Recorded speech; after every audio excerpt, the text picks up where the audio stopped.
강의 계속하겠습니다. 우리 2주차 해설 강의 시작하겠습니다. 순수 리스크가 아닌 것은, 순수 리스크 우리 1회차 때도 나왔지만, 리스크 뭐예요? 그러니까 손실만 있는 거죠. 그죠? 4번은 틀린 지문이죠. 그죠? 사업 투자 리스크는 투기적 리스크예요. 그죠? 이익의 가능성도 존재하기 때문이에요. 4번이 틀린 말. 2.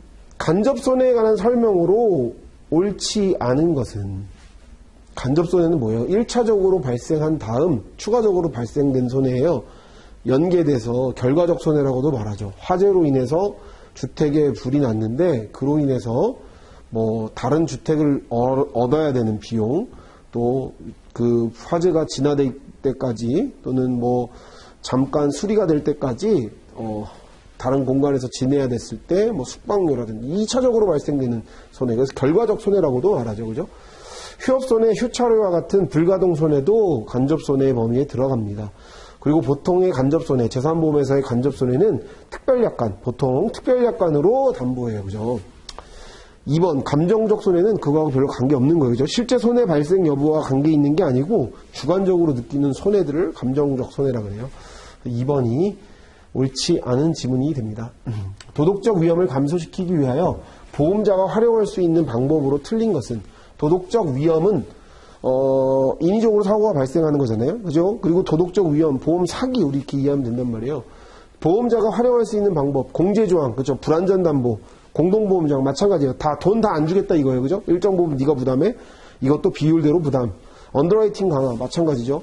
사고 자체가 발생할 수 있어 보이는 또는 의심되는 경우 또는 불량 위험들을 걸러내는 과정들, 언더라이팅이 굉장히 중요하죠.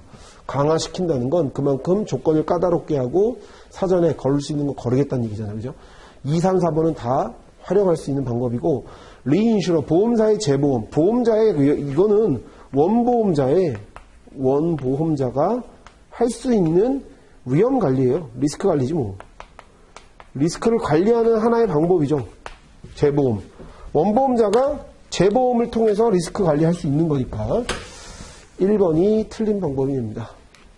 4번, 열거 위험 담보 계약과 포괄 책임주의죠. 열거 책임주의의 차이점, 다음 중 옳은 것은, 차이점이 아니라 옳은 것은, 포괄 위험 담보 계약이 열거 위험 담보 계약보다 일반적으로 담보의 범위가 넓다. 맞는 말이에요.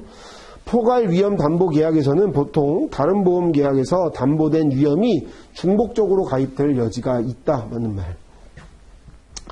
열거 위험 담보 계약에서는 필요한 위험만을 선택하여 가입할 수 있는 장점이 있죠. 그렇죠? 위험의 누락으로 예기치 못한 손실을 입을 수도 있어요. 맞아요. 우리가 이 열거 책임주의는 누가 많이 사용하나요? 열거 담보는 기업이나 이렇게 일정하게 이 보험의 지식을 갖고 있는 사람들이 많이 하게 되겠죠.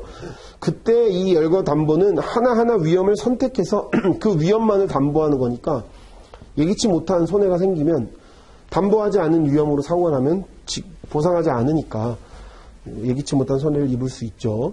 열거 위험 담보 계약은 일반적으로 기업보다 개인의 수요가 많다. 반대죠. 개인보다 기업의 수요가 많습니다. 4번이 틀린 지문이 됩니다.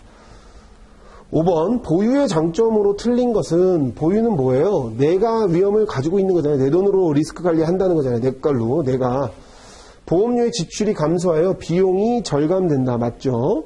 스스로 손실을 통제하는 자발적 활동이 증가한다. 맞는 말이에요. 내가 위험에 처해 있는 것들을 내가 보유하기로 했으니까 내 스스로 이거 사고 날 수 있었던 확률, 사고 날 것 같은 것들 뭐 할까요? 더 통제하고 관리하는, 야 조심하자 우리, 야 이런 거 조심해야 돼, 야 좀 쉬면서 해 라는 내부 자발적 통제가 있을 수 있죠. 당연한 거예요. 그죠? 3번, 대규모 손실에 대비할 수 없어요. 그죠? 한번 사고 나면 큰 손해가 나는 것들은 보유로 적절한 관리 기법이 아니에요. 그죠? 3번이 틀린 말. 기업의 자금 운용 및 효율성이 높아진다. 맞는 말이에요. 3번이 틀린 지문이 됩니다. 리스크 관리 과정 중 리스크를 측정 및 평가에 관한 설명으로 틀린 것은 리스크를 측정하고 평가하는 거. 자, 제가 계속 강조했었어요. 리스크 관리 과정을 잘 이해하고 계시라고. 요건 리스크 관리의 보유는 뭐예요? 관리 기법을 선택하는 것 중에 4가지 중에 하나를 선택하는 거고, 그 관리 기법을 선택하기 전에 뭐 하는 거예요? 그 위험을 발견했으면 어떻게 측정할 건지, 어떻게 평가할 건지를 판단하는 거에서 빈도와 심도를 측정해야 된다. 빈도와 심도를 측정하는데 빈도를 더 중요하게 해야 된다. 아니지. 빈도가 아니라 심도를 더 중요하게 해야 돼요. 빈도를 평가하는 방법은 범위로 할 수도 있고 통계적 방법을 사용할 수도 있는 거예요. 둘 중에 뭘 선택하든. PML과 MPL의 규모를 잘 판단해야 되고 PML은 현실적으로 가능한 예상 최대 손실액을 의미한다. 맞는 지문. 1번이 틀린 지문. 심도가 더 중요합니다. 심도.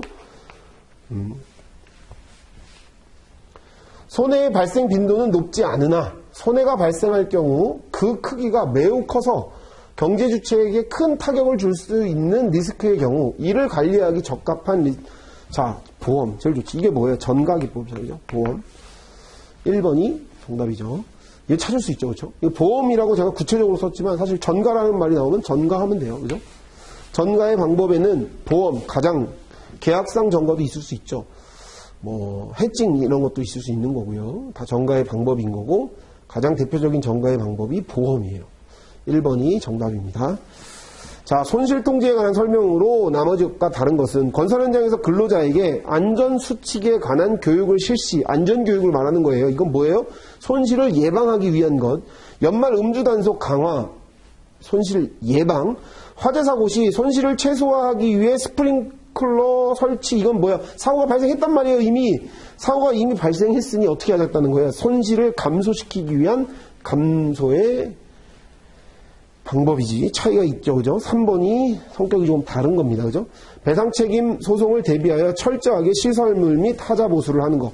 사고 날 것 같은 것들을 미리 예방하는 것들이죠. 1, 2, 4번은 예방. 이거는 손실 감소와 관계 있습니다.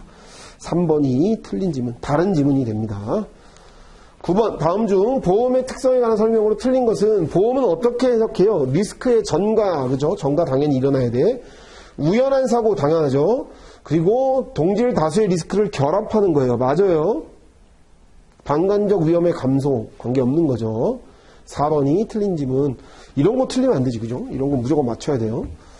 10번, 리스크의 결합, 동질 다수의 결합에 관한 내용으로 설명으로 옳지 않은 것은 리스크의 다수성은 대수의 법칙과 관계 있다. 맞아요. 다수성은 대수성 관계 있는 거예요. 리스크의 동질성과 관련하여 페릴은 동일해야 되고 해저드는 큰 의미 없다. 아니에요. 두 개 다 동일해야 돼요. 페릴과 해저드.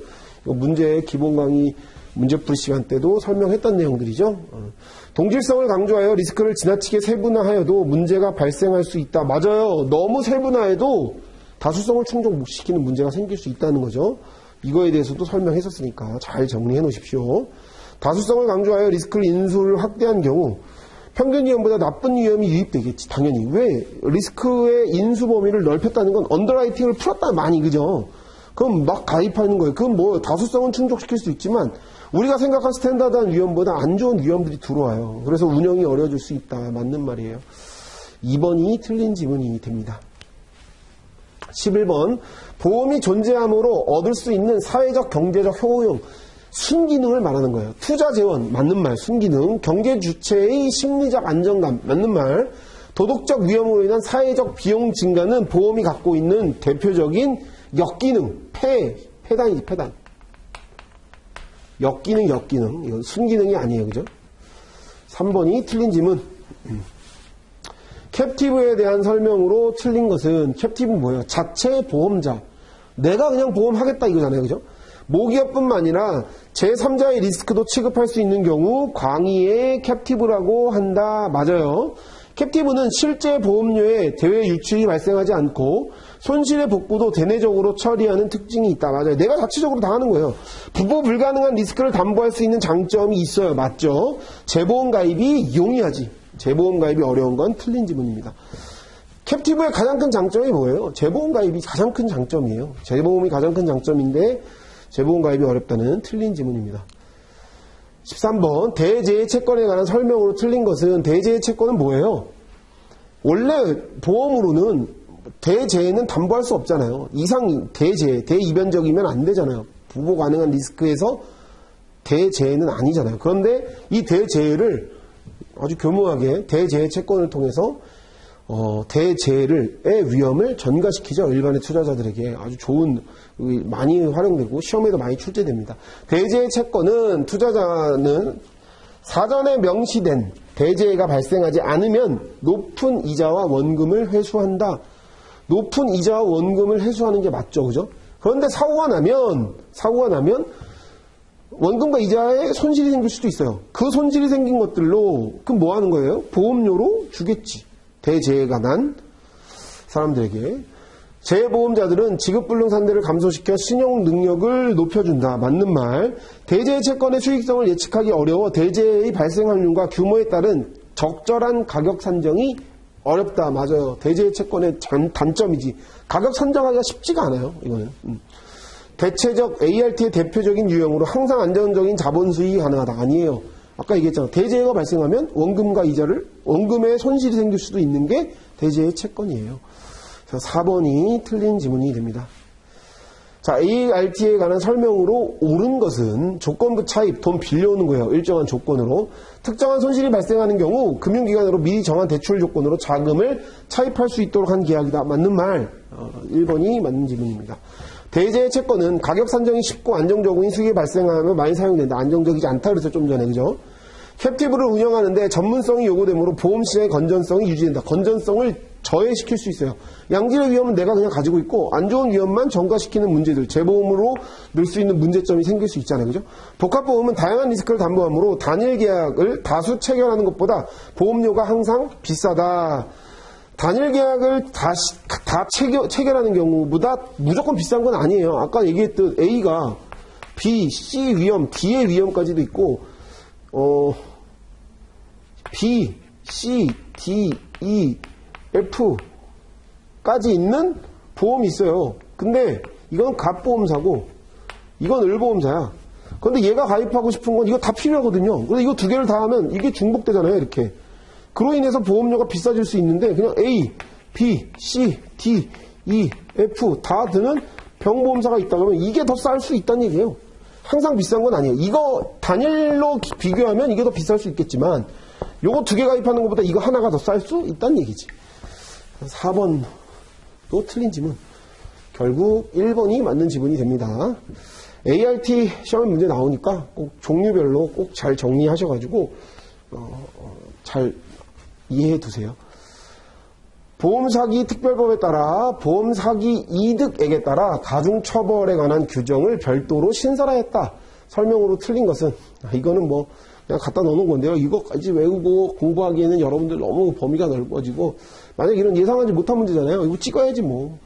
저도 이거 안 찾아보면 몰라요. 예, 이런 문제들 나올 수도 있으니까. 일단 여기 답은 4번인데 3분의 1이 아니라 2분의 1까지 가중시킬 수 있어요. 답안에도 체크해놨으니까 한번 읽어보십시오. 이거는 4번 16번 특혜지급에 관한 설명으로 옳지 않은 것은 특혜지급은 말 그대로 특별히 지급하는 거예요. 원래 지급하지 않아도 되는 건데 특별히 지급하는 거.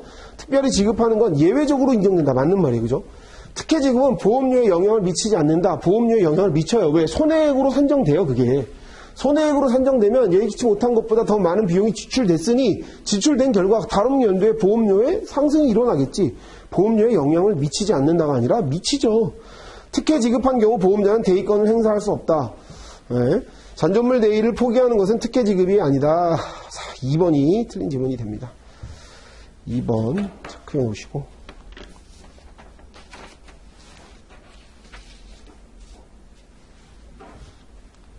17번 징벌적 배상에 대한 설명으로 틀린 것은 우리나라는 모든 손해배상 사건에서 징벌적 배상 제도를 활발하게 적용하고 있다. 아니에요. 일부 인정하고 있어요. 활발하게 적용 안 되고 있어. 빨리 활발하게 적용돼야 돼요.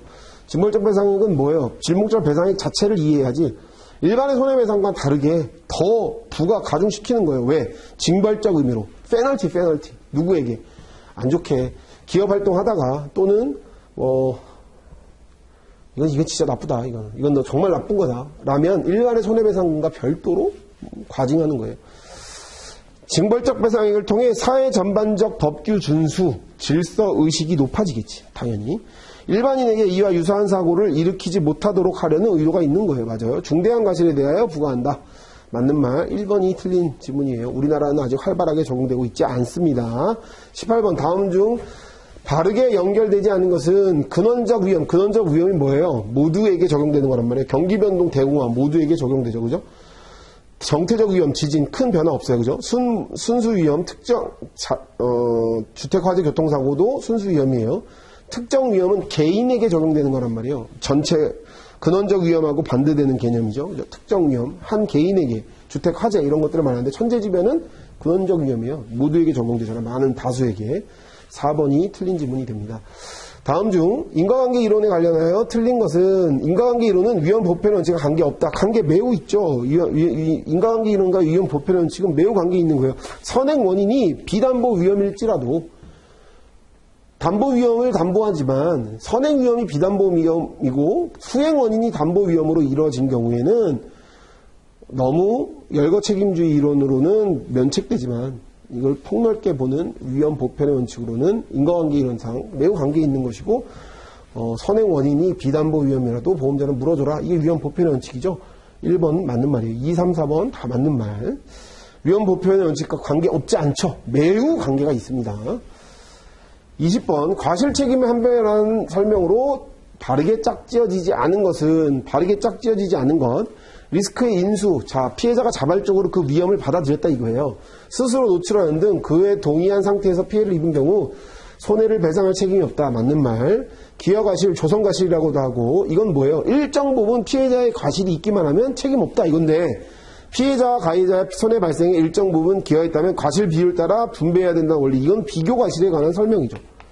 조성과실, 기여과실은 과실이 있다 그러면 피해자의 일부 과실이 있다 그러면 책임 안 진다 이 얘기니까 피해자의 무과실을 요구하는 거 거의 받아들여지지 않죠.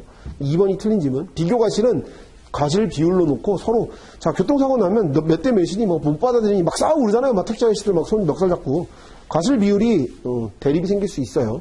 최후 명백한 기회, 가해자에게 과실 책임이 없고 오히려 피해자에게 사고 발생 과실이 있는 경우 피해자도 최종 명백한 기회를 입증한다면 가해자에게 책임을 물을 수 있다. 맞는 말이에요. 2번이 틀린 말. 문제풀이에도 있는 문제죠. 이 문제는. 일정액 이하의 손해에 대해서는 피보험자가 전액을 부담하고 손해액을 초과하는 경우에 손해액을 초과하는 손해에 대하여 피보험자가 손해액의 일부를 부담하는 방식의 조항은 자 이거 여러분들 프랜차이즈라고 쓴 사람들 많을 거예요. 자 일단 공동보험 조항하고 대기기한 조항은 좀 달라요. 개념이. 2번하고 4번을 놓고 많이 고민했을 텐데 여러분들 실비 기억하면 실비가 대표적인 실비보험이 비율적 참여공제예요. 일정 금액 면책금이 있죠. 대형병원은 뭐 2만원, 뭐 일반 의원은 뭐 만원, 뭐 15,000원 이렇게 있잖아요. 그 금액까지는 누가 부담하는 거예요? 그 손해 일정 이하는 피보험자가 전액 부담하는 거고 전액 부담한 다음 일정 금액을 초과한 금액에 대해서는 80%는 너 보험자, 20%는 피보험자. 실비 이하는 딱 맞아요. 비율적 참여 공제예요.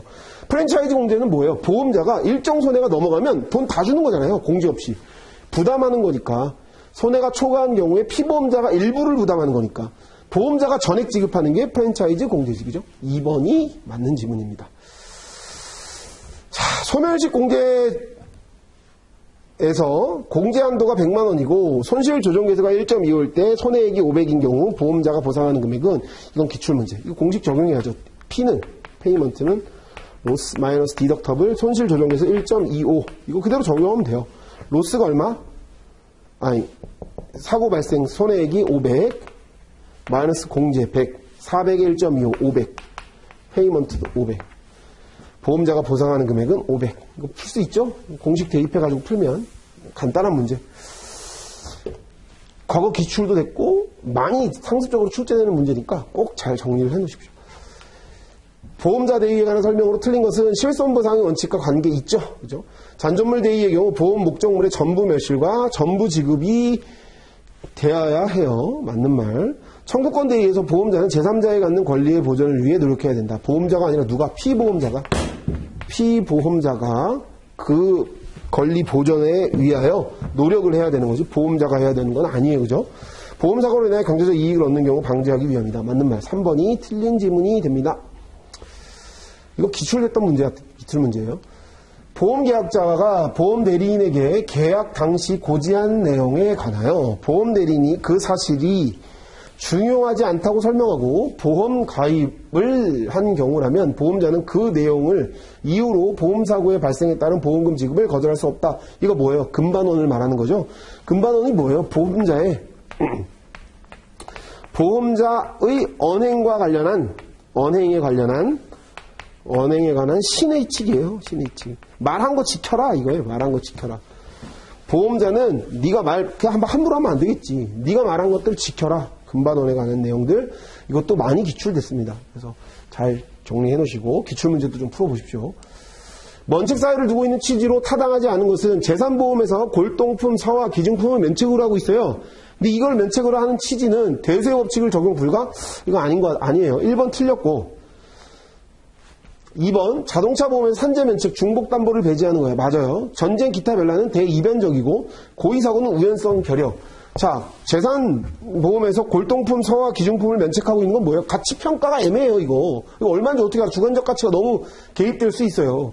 그리고 모랄 위험도 있어요. 모랄의 위험도. 1번이 틀린 지문입니다. 계약 당사자 중 일방이 자신이 가지고 있는 권리를 포기, 이거 웨이버. 권리 포기. 웨이버. 금방하고 비교되는 거죠. 기본 설명했었으니까. 법적 권리를 포기한 경우 보험자가 청구하는 보험금을 지급을 거절할 수 없다는 개념. 이건 웨이버와 관련된 내용들, 권리 포기. 시험에 한 번도 안 나왔습니다. 잘 체크해 놓으십시오. 다음 중 보험회사에 대한 재무 건전성 감독을 위한 제도와 가장 거리가 먼 것은 보험사가 감독하는 재무 건전성과 관계된 내용들, 경영실태평가, 지급여력제도, 보험 회계기준 다 맞는 말인데 보험 상품 제도는 이거는 보험자가 합리적인 보험 상품을 선택하도록 돕기 위한 제도적인 것이 이걸 보험 상품을 공개하기 위한 것들이지 상품을 공개하는 보험 상품 공시제도고 나머지 경영과 그러니까 재무와 관계된 내용들은 아니다. 4번이 틀린 지문이다. RBC 기준에서 요구 자본 금액을 구하는 경우 반영하는 리스크의 구분이 아닌 것은 아까 제가 얘기했죠. 외우라고 했던 거 보험, 금리, 시장, 신용, 운용 그 중에 빠진 거 책임 리스크는 아니에요. 그죠? 4번이 틀린 거. 이 답안지에 나와 있는 그 각각의 보험, 시장, 금리, 신용, 운용 리스크가 뭔지도 잘 정리를 해 놓으십시오. 29번 IBNR 매우 중요하죠. IBNR에 관한 설명으로 옳지 않은 것은 가소하게 정립될 경우 IBNR을 이만큼 해야 되는데 덜 했단 말이에요. IBNR을 적게 정립했을 때 문제점 보험회사의 이익이 과대로 평가되죠. 맞는 말이에요. 그죠? 과다하게 정립될 경우 주주에 대한 이익이 왜곡되어 신뢰도가 떨어질 수 있어요. 맞아요. 그죠? 그리고 화재보험이나 재산보험과 같이 손해액을 산정하고 평가하는데 소요되는 시간이 길지 않은 보험에서 더 중요한 게 아니라 이때보다 더 긴 거, 상해보험이나 배상책임보험에서 기간이 길단 말이에요. 이거 사고 나가지고 다친 사람들이 1년씩 2년씩 치료받는다고요. 사고 나는데 보고되지 않는 케이스가 있을 수 있다는 얘기지.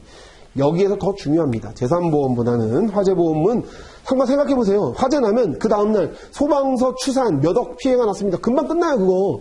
그럼 결정할 수 있단 말이에요. 근데 IBNR을 정립을 해야 되는데 지금 이 사람이 얼만큼 손해가 났는지 확정하지 못할 때 그 정립의 중요성이 더 높아지겠죠. 그래서 상해보험이나 배상책임보험에서 훨씬 중요합니다.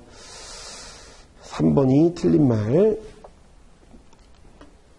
손해사정 업무는 검정 업무와 정산 업무로 구분되는데 바르게 짝지어지지 않은 것은 검정 업무는 사고 접수 및 계약사항 확인. 맞아요. 면부책을 판단하는 것도 검정 업무예요. 조사하는 업무란 말이에요. 조사 업무. 검정 업무의 구상관리. 이건 정산 업무예요. 보험금 지급과 함께 구상 업무가 대표적인 정산 업무. 돈 주고 난 다음에 끝난 게 아니죠. 받아올 때가 있으면 받아와야지. 그지? 그 관리를 하는 구상 관리는 검정 업무가 아닌 정산 업무에 들어갑니다. 3번이 틀린 부분입니다. 자, 이 문제도 많이 틀렸을 거예요. 자, 근데 이거 한번 잘 생각해 보십시오. 이런 문제들이 출제될 수 있으니까. 비비례 특약, 재보험이에요. 일단, 여기서 밑줄 그어놔요. per 이벤트, 리스크 담보가 아니고요. 이벤트예요. 하나의 사고로, 잘 알아요.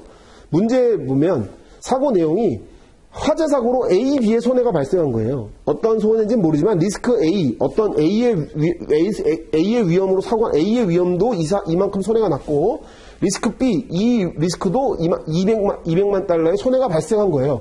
그런데 이 문제는 보면 100달러 이상은 네가 갖고 300만 달러 이상은 뭐 하자는 거예요? 300만 달러까지는 100달러까지는 네가 갖고 네가 물고 100달러를 초과하는 거 물어주는데 얼마까지? 300만 달러까지 보상한다는 얘기예요. 그러면 100만 원까지는 100달러까지는 100만 달러까지는 누가 보유해야 되는 거예요? 이거 원보험자가 보유하는 거고. 100달러를 초과하는데 재보험자는 100달러를 초과하고 얼마까지? 300만 달러까지 한도로 보상하는 거지. 그런데 요거 하나하나로 계산하는 게 아니고 요거 하나하나가 아닌 퍼 이벤트 한 번의 사고로 이걸 같이 적용시키면 되는 거예요. 그러니까 100 더하기 이거 한 번의 사고로 100손에 200손에 이렇게 난 거잖아요. 100 한 번의 사고가 각각의 두 번 사고로 발생한 게 아니라 한 번의 사고가 발생했는데 한 번의 이벤트로 어떻게? 요 사고 그럼 이거의 손해는 두 번 100, 200 두 번이 아니라 300이에요. 300. 그런데 300까지인데 여기에서 재보험자로부터 받을 수 있는 재보험금은 300의 손해가 났으니까 100만 원은 누가 부담해야 되는 거예요? 원래 원보험자가 부담하죠. 그죠? 그러면 300 마이너스 100. 원래 원보험자가 100 부담하니까. 그럼 재보험자로부터 받을 수 있는 건 200만. 풀 수 있겠죠? 자, 만약 여기서 리스크라고 하면 다르게 해야 돼요. 리스크라고 한다고 하면 이거 per 리스크로 excess loss라고 하면은 A의 리스크, B의 리스크로 각각 해야 돼. 그럼 100 빼기 100 해야 되는 거고 이거는 200 빼기 100 해서 100 지급하는 거지. 차이가 있겠죠? 무슨 말인지 이해가죠? 구분을 해야 됩니다. 다 per 리스크인데 이건 per 이벤트 한번 내봤습니다. 이거는 한 번도 기본 강의 시간 때도 안 봤던 거니까 내용만 좀 정리를 해놓고 가십시오. 어렵지 않습니다. 언더라이팅 표준을 낮출 때 보험자의 경영에 미치게 될 영향으로 설명한 것으로 틀린 것은 시장 점유율이 높아진다. 당연한 거예요. 왜? 언더라이팅을 낮추면 많이 유입되겠죠? 많이 유입이 된다는 건 뭐예요? 많이 유입이 된다는 건 시장 점유율이 높아진다. 당연히 계약자 수가 많아지니까. 가입자 수를 증가시킬 수 있다. 같은 말이에요. 그죠? 투자 수익이 좋아질 수 있다. 맞죠? 당연하지. 돈이 많이 들어올 거 아니에요. 그러니까 1, 2, 3번 다 같은 말이에요. 한 말이에요. 그죠? 손해율의 안정화에 기여할 수 있다. 아니지. 손해율은 안 좋아질 수 있겠죠. 손해율이 안 좋아진다는 건 계약자 수가 많아진다는 건 당연히 나가야 될 보험금이 많아질 수도 있다는 얘기잖아요. 그죠? 손해율에 악영향을 미칠 수 있는 거죠. 그죠? 1, 2, 3번은 같은 말. 그럼 보통 이런 언더라이팅의 표준을 낮출 때 언제 많이 사용할까요? 언더라이팅의 표준을 많이 낮춰서 가입자를 많이 모을 때는 언제일까?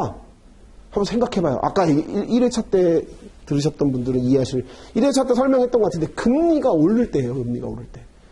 금리가 올라가면 뭐예요? 투자 수익, 돈을 굴려가지고 얻어질 수 있는 이익이 많아진단 말이에요. 그때 이 방법들을 사용할 수 있겠죠. 33번 다음 중 스케줄 요율에 관한 설명으로 틀린 것은 보험 계약자의 과거 실적을 보험 요율에 반영한 것이다. 이거는 경험 요율을 말해요. 스케줄 요율은 요거로 딱 맞는 표현이에요. 집단 요율을 적용한 후 할인 할증을 적용하여 요율을 수정하는 거예요. 자, 원래 이 100만 원인데 야 블랙박스 달았어? 10% 할인. 키로수가 1년에 10,000km도 안 타? 그러면 더 할인. 이러한 할인 할증을 적용시키는 걸 말하는 거예요. 손해 방지를 장려하는 효과가 있다는 점에서 공평성이 보장되는 장점이 있어요. 맞아요. 보험자 간의 가다 경쟁으로 요율을 오히려 왜곡시킬 수 있어요. 맞아요. 자, 우리 옛날에 한번 생각해봐요. 과거만 해도 블랙박스 할인 이런 거 없었어요. 어디 하는 보험사가 블랙박스 할인하니까 막 할인한단 말이에요. 근데 이게 좋지 않아 보일 수도 있는데 예를 들면 지금 예를 든 거고 그런 할인의 예를 든 거고 다른 요인들의 요인으로 할인을 막 시키는데 보험사 간의 과당 경쟁이 일어날 수 있죠. 야, 얘네 이것도 할인해준대, 이것도 할인해준대. 아, 그래? 너도 나도 할인하다 보면 점점 싸게 요율이 인하될 수 있죠. 오히려 요율 선정에 있어서 악영향을 미칠 수 있는 요인이 될 수도 있다라는 거예요. 정답은 1번. 특정 집단에서 1년 동안 발생한 총 손실액은 800억이고 총 계약 보유 건수는 100만 건이며 사업 비율은 총 보험료의 20%, 부가보험료가 20%라는 얘기예요. 이거 어떻게 구하냐? 쉽죠? 순보험료부터 일단 구해봐요. 100만 건, 100만. 순보험료 먼저 구합니다. 800억. 이거 몇 억이에요? 8억이네, 그죠? 그럼 공이 2개가 더 구해야 되네. 저한테 없는 돈이라, 정리가 안 돼요. 없어지고. 8만원. 순보험료는 8만원이에요. 그럼 순보험료가 8만원일 때, 총보험료를 구하는 건 1-0.2. 그럼 0.8. 그럼 얼마예요, 이거? 10만원이에요. 그죠? 총보험료는 10만원. 구할 수 있죠? 3번. 어렵지 않죠? 이거 기출 많이 됐던 문제고, 계산 문제 제일 쉽게 나올 수 있는 게 요거예요. 순보험료 방식의 계산 문제. 언더라이팅과 손해사정와의 관계로 옳지 않은 것은 언더라이팅과 손해사정 모두 역선택과 보험사기와 같은 보험의 역기능을 방지하기 위한 목적. 맞는 말. 언더라이팅 과정에서 과거 손해사정의 결과는 중요한 통계자료가 된다. 맞는 말. 언더라이팅을 엄격하게 할수록 손해사정 조사해야 할 사항은 급격히 늘어난다. 아니에요. 이거 전혀 관계없어요. 손해사정 언더라이팅을 엄격하게 할수록 조사할 일이 없어질 수도 있고, 그거와 관계없이 언더라이팅과 손해사정은 손해사정의 결과가 중요한 데이터가 되는 건 맞지만 전혀 독립된 부서예요. 독립된 부서. 따라서 언더라이팅과 관계없이 손해사정은 그냥 철저하게 조사해야 되는 거예요. 네. 없는 3번이에요. 언더라이팅과 불완전 담보를 보험을 계약한 경우 손해사정사 보상액을 산정할 때 영향을 미친다. 손해사정 시 영향을 미치죠. 영향을 미칠 수 있죠. 충분히. 왜? 보상액을 산정할 때 불완전 담보 공제금액이 있다. 이거 예를 들면 공제액 또는 공동보험조항. 돈 다 안 주는 거잖아요. 그죠? 그거 할 때 어떻게 계산할 때 달리 계산해야 되잖아요. 이거는. 그쵸? 그러니까 당연히 3번이 틀린 지문입니다. 36번. 위험의 전가에 해당하지 않는 것은, 자, 전가, 내 위험을 남에게 넘기는 거란 말이에요. 해칭, 리인슈로, 재보험도 전가죠. 원보험자의. 면책계약, 이것도 전가예요. 대표적인 전가가 보험, 2, 3, 4가 전가예요. 전가. 내 위험을 남에게 넘긴단 말이에요. 캡티브 설립은 전가의 모습이라고 보기엔 문제가 있어요. 설립 자체는, 캡티브의 장점은 재보험용이에요. 재보험을 넘길 수는 있어요. 그 캡티브를 재보험으로 넘기기 위해서, 리인슈어 하기 위해 재보험 가입이 용이하기 위해서 가입하긴 하지만, 설립은 뭐예요? 원래 목적의 설립은. 캡티브 자체는 내가 내 위험을 스스로 보유해보겠다 이거잖아요. 내가 내 스스로 관리해보겠다 이거잖아요. 그죠? 그래서 1번이 틀린 지문이에요. 2, 3, 4번이 맞는 거고. 본인의 위험을 본인이 보유하는 위험의 전가가 이루어지지 않아요. 내 위험을, 원래 캡티브는 내 위험을 내가 스스로 보유하는 거지. 그래서 뭐 어디서 나오는 거예요? ART에서도 나오지만 자가보험의 한 형태에서 업그레이드 된 거잖아요. 자가보험이 뭔데? 내가 내 위험을 내 스스로 보유하는 거잖아요. 그죠? 거기에 업그레이드가 자체 보험자니까 캡티브 설립은 위험의 전가하고는 관계가 없습니다. 나머지는 다 전가시키는 거예요. 위험을. 37번. 리스크 관리 과정 중 리스크의 측정 및 평가와 관한 설명으로 가장 옳은 것은 손실의 빈도와 심도를 측정해야 하며 빈도를 더 중요하게 평가해야 된다. 옳은 것, 틀린 거죠. 아까 얘기했잖아요. 이 지문. 1회차 지문에도 비슷한 지문이 있었죠. 심도를 더 중요하게 생각해야 돼. 틀린 지문. 손실의 빈도를 평가하는 방법은 비평가적인 방법으로 평가한다. 아니에요. 비통계적인 방법뿐만 아니라 통계적 기법을 활용하기도 해요. 비율적으로. 손실의 규모를 평가할 때 MPL은 고려하지 않는다. 아니에요. 단일 이벤트. 그러니까 보험이 막 여러 개 분산돼 있으면 PML을 하면 되지만 하나의 위험만 있을 때는 MPL도 고려해야 된다. 교원 씨 때 설명했죠. PML은 현실적으로 발생할 수 있는 예상 손실의 최대 규모를 의미한다. 맞는 말. 4번이 맞는 지문이네요. 그죠? 자, 가로 안에 들어갈 내용은 소시에탈 리갈 해자드죠. 이건 문제풀이 때 풀었던 문제에도 있는 내용이니까 풀 수 있었을 것이고, 로스에 관한 설명으로 옳지 않은 것은 로스, 보험에서 기념품이나 유품과 같은 주관적 가치에 의한 측정이 불가능한 것도 로스의 보험에 포함된다. 아니죠. 주관적 가치는 안 돼요. 그죠? 경제적으로 평가할 수 있는 거여야 돼요. 그죠? 보험에서 로스는 의도적인 행동으로 지출된 비용도 포함된다. 아니에요. 로스를 말해요. 로스. 손해를 말하는 거예요. 추가 보험료를 부담하여도 간접 손해는 담보되지 않는다.